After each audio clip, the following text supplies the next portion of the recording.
Hi Aries, welcome to your end of December 2016 General Tarot Update.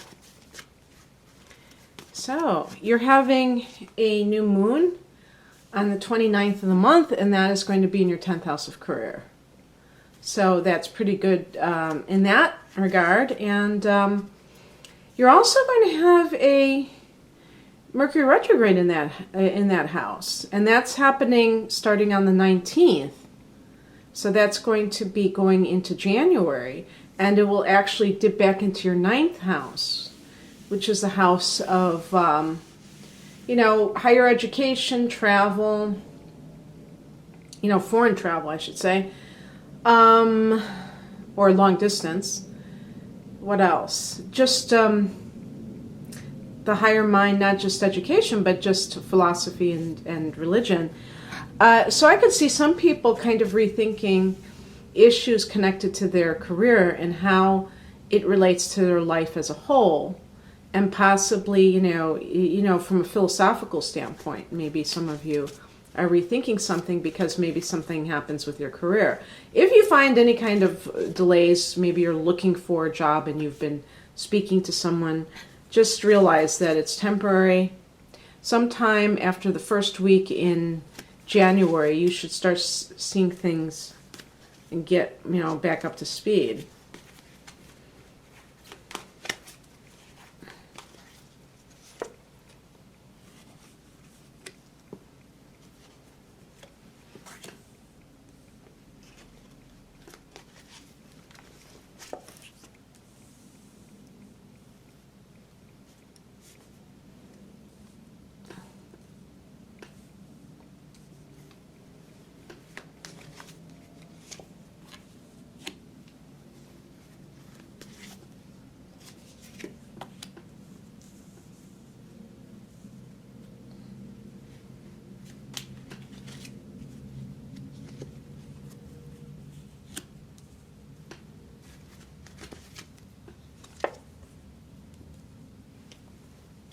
Okay, well, this is a very powerful situation for you, Aries, because you have like 2 aces, new beginnings. Oh no, 3 aces. That's amazing. I think of Aries as the ace, the beginning of the zodiac. This is the overall theme, and I associate it with Aries. I don't know if it is. It is associated with fire energy, but the start of something really good. Whatever it is that's going on in your life, it's a focus, the beginning of something. Could be the beginning of a new business, the beginning of a new love affair, but there's passion attached to it. It's not like just a practical situation, because even if it is a business, there's a creative element to it. I did get the Ace of Pentacles to go along with this time period. And so that is the practical side of things. It could indicate getting some sort of money. Of course, it is going to be during that holiday season, and that's more likely. But you see the door there, the portal to a new life, to a new sense of purpose, maybe, new sense of income, just on the mundane level. This is a card associated with earth energy. So, of course, it's going to have that in it. And just anything that is very, very solid, It can be a very solid beginning for something. So it could be, it could be with an earth sign individual that, you feel a sense of, I can make a life with this person. This isn't just a fling. I can make a life with this individual, a Taurus, a Virgo, or a Capricorn. In the recent past, we have the Magician, and so it's an interesting card. The number 1, again, it's something that I could possibly associate with Aries, because you're the first house in the zodiac, and this is kind of like how you operate anyway when you're really in tune with yourself, aligned. Making what you have, taking what you have and making something of it. Being being proactive. The magician is self-empowered. So, what could be happening? Well, I think because you have these planets in the 10th house, including the sun, you're going to have the sun in the 10th house on the 21st, it enters the 10th house. That's the house of career. So you're going to feel maybe that things are going your way. You already have Pluto there, which can kind of make you a little bit, overly ambitious, to say the least. But I feel like for some Aries people, if you've been feeling uncharacteristically lacking confidence or something like that, I feel like it's restored during this time period for whatever reason. The higher message is the Seven of Cups. So this is about having a lot of options, but also feeling perhaps confused as a result in some cases.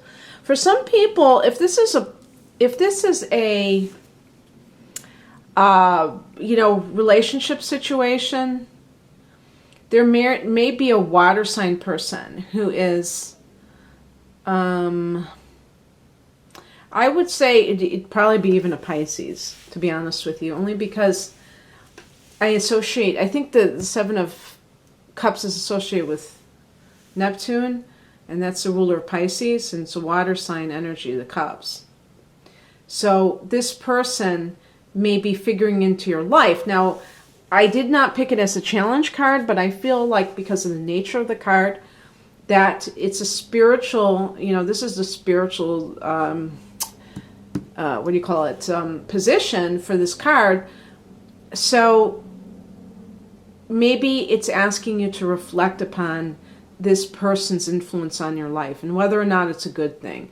And look at it from, your self-actualization and whether or not you should be engaged in this. Sometimes I think this might even relate to addiction.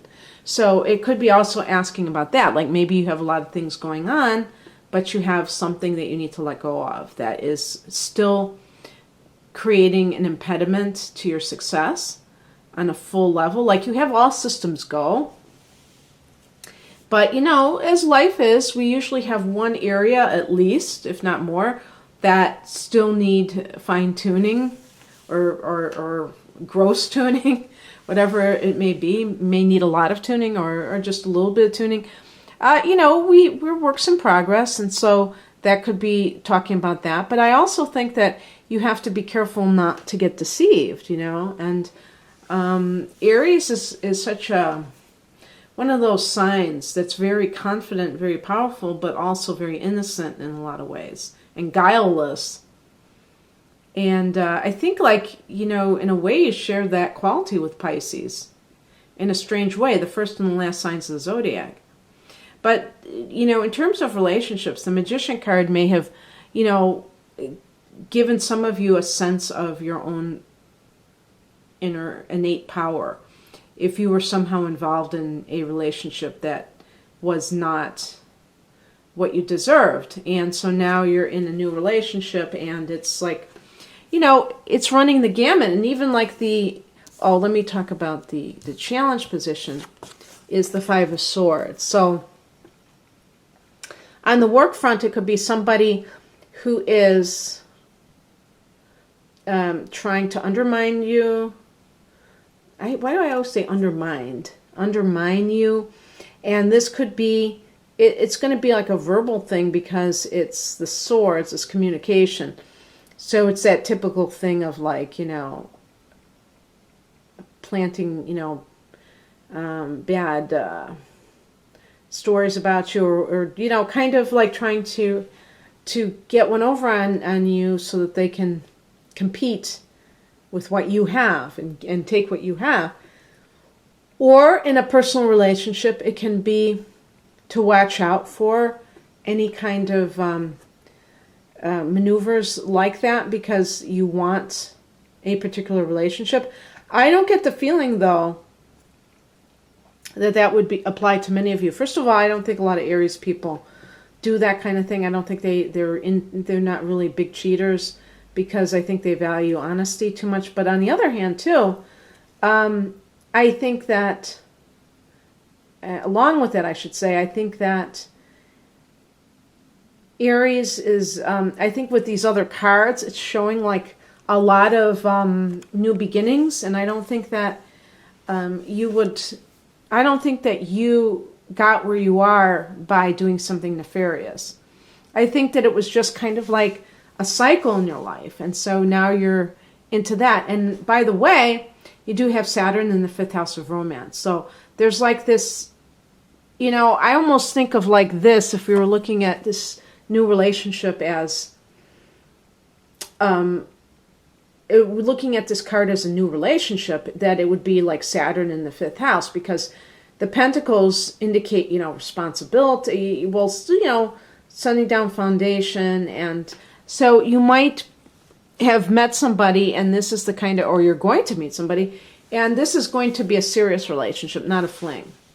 Now, this card could be someone who is causing problems. That's an air sign. Gemini, Libra, Aquarius. And yeah, so that could be that person. I was going to say Libra is your opposite sign. Sometimes you end up with Libra. All right, and the advice is the Ace of Swords. So this is about, I think in this context, it's seeing things as they are. It's right next to the 7 of Cups. So there may be something you're tempted to do. Maybe you're believing something that somebody is telling you that's untrue. I'm talking about a partner who is a liar. And it's about seeing things as they are, not how you want to see them. And part of you may suspect that the person is being less than honest, but you want it so badly that you're willing to overlook it. In this context, it would have to do probably with a past relationship, because I see new beginnings for you, unless you have both of these things going on simultaneously, unless you have a new job or a new business that you've started alongside, having these personal matters with and particularly an air sign individual.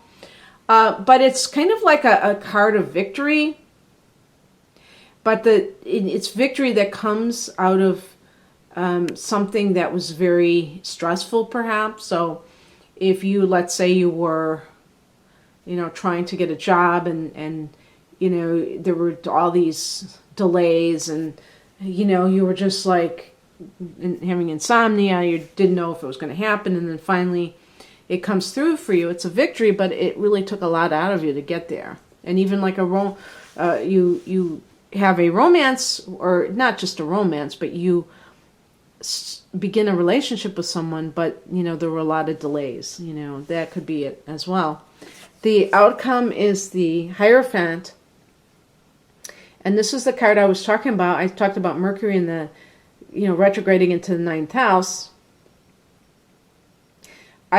One time I saw this associated with Sagittarius, and Sagittarius rules the 9th house. Usually it's Taurus. So I did mention Earth sign could be a person that's an Earth sign, so you might end up with a Taurus. Maybe you're deciding between a Taurus and an air sign person. But anyway, this is also the higher mind, the card of spirituality or religion, I should say. So you may feel this sense of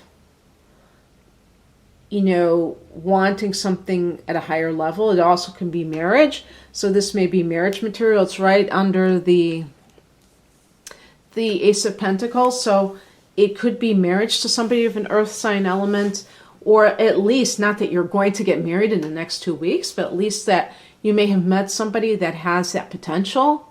And so yeah, that's very interesting. For any kind of work-related matter, it could indicate that you go back to school, or you at least start thinking about it during this retrograde period. Obviously, things may be still up in the air. It's just, this is a shorter term reading. So just wanted to give you a little update. And I hope you enjoyed this, Aries. Take care of yourself. Bye.